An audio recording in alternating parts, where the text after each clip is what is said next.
everyone and welcome to this beginner's embroidery workshop. I'm Elnaz, an embroidery artist and teacher based in Yorkshire, and today I'm going to take you through a few embroidery stitches.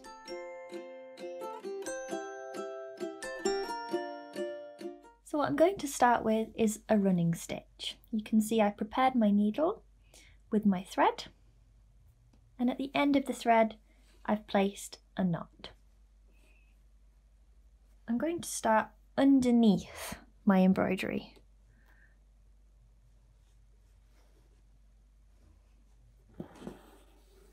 And a running stitch is worked in with this movement down my design line.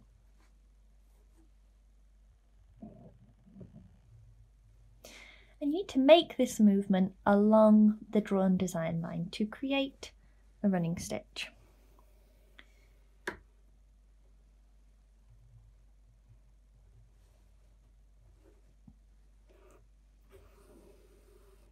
And it will give you a dotted line.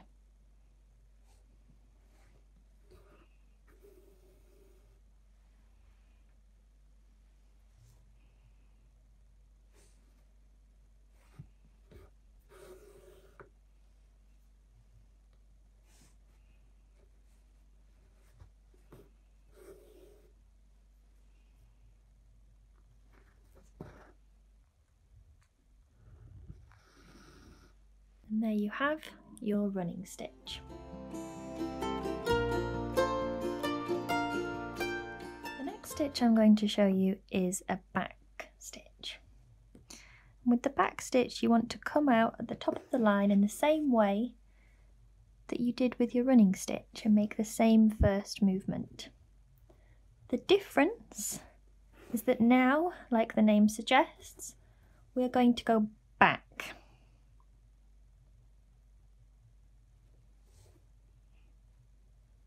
And then move forward, like so.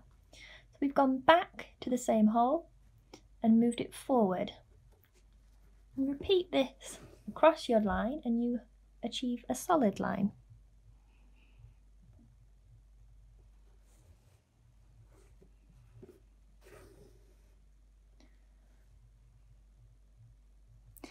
And again, you can make both the running stitch and the back stitch as small or as long as you like. You can try and get everyone exactly the same length, or you can vary them in size. The difference is that you get a dotted line and a solid line.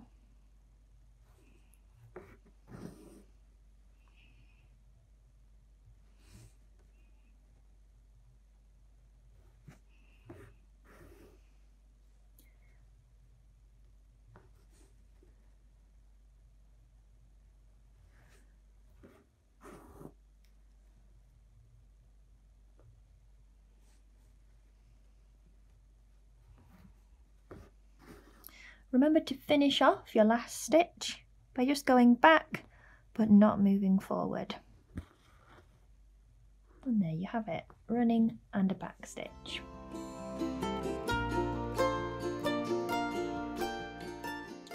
This stitch is called a chain stitch, and I'm going to start at the top of my line and then take the needle back just next to where we started. This time I'm going to move and work down the line with my needle, making sure the thread goes underneath. When you pull it, it will create your first chain. And then you continue this movement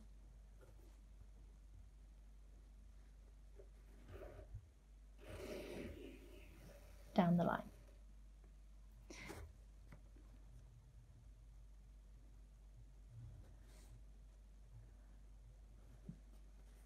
Making sure there's a loop created each time.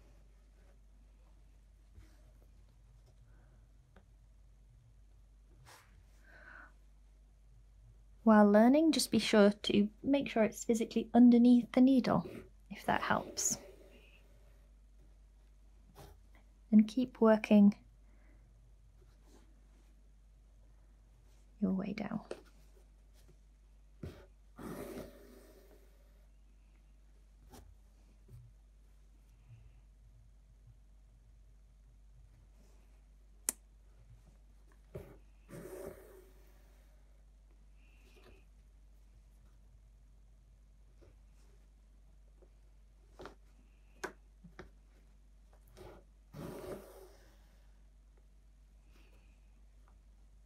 And then remember just to lock that last stitch in place by stitching it.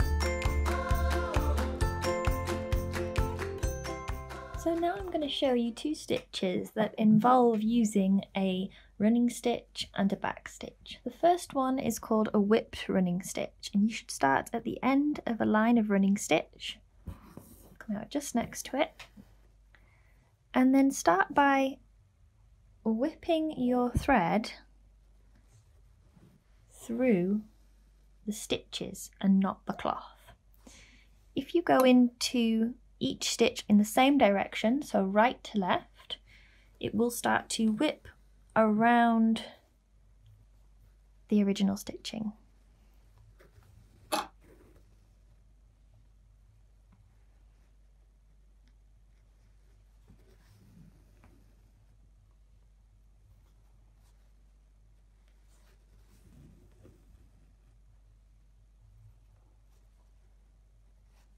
And you have a really lovely look to that line, and it's changed it from its original stitch. When you come to the end, just place the needle back down through the cloth.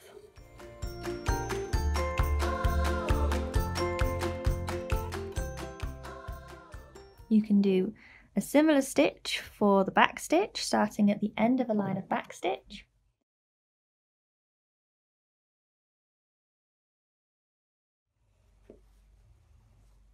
And again, I'm going to work through the back stitch and not the fabric. So each stitch, this time I'm alternating sides, left to right, right to left.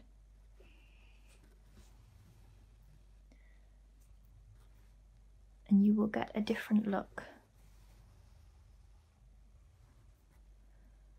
to your original line.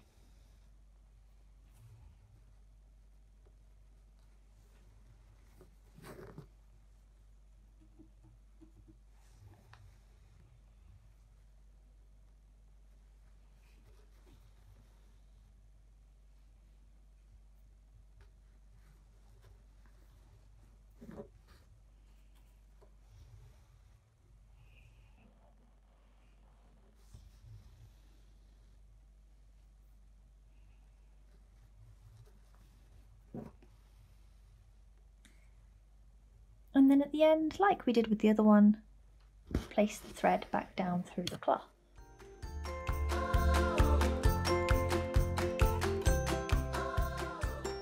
Now I'm going to show you a French knot.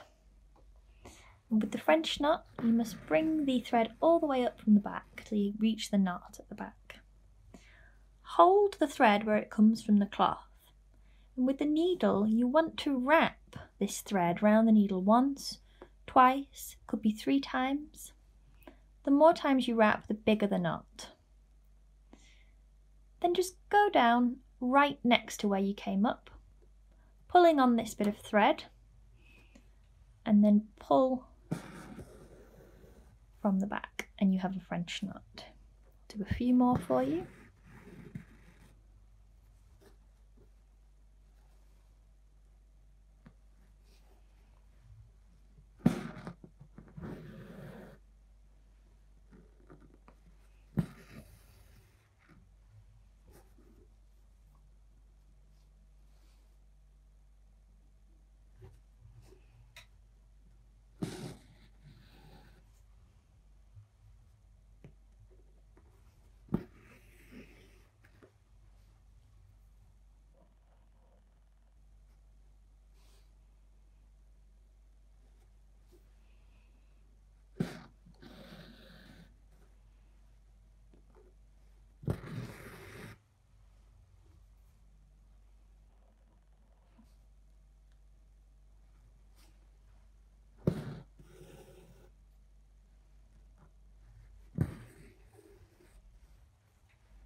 Okay, so this stitch I'm going to show you is called a satin stitch, and it's used for filling in an area of space. It's really important to get your stitches as close as possible. So when you've done your first one, you need to bring your needle out as close as you can to that first one, but just next to it. And you're going to repeat this stitch across a drawn shape or area of your design.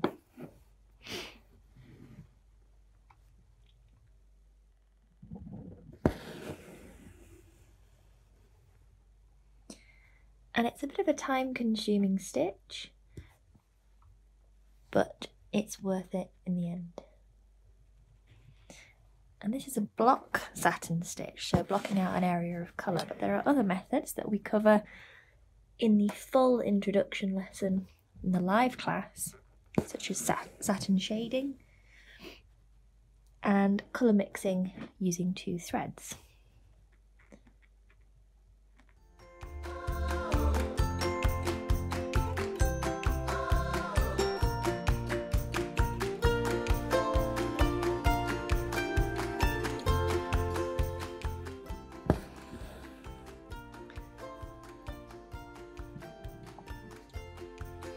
And that's it for today's introduction video.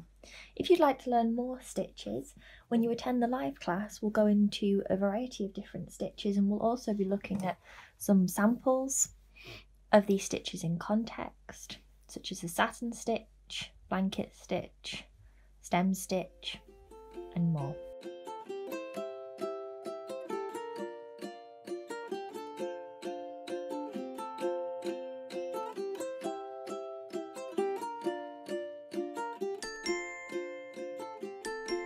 Thanks for watching, everybody. That's all we've got time for today, but if you'd like to attend a longer live workshop, I'm hosting these via Zoom. You can sign up via the Woven website or via my own website, which is elnazyazdani.com. If you follow me at Elnaz Yazdani on Instagram or Facebook, you can find out about the dates of these upcoming events. Thanks again for watching, and happy stitching!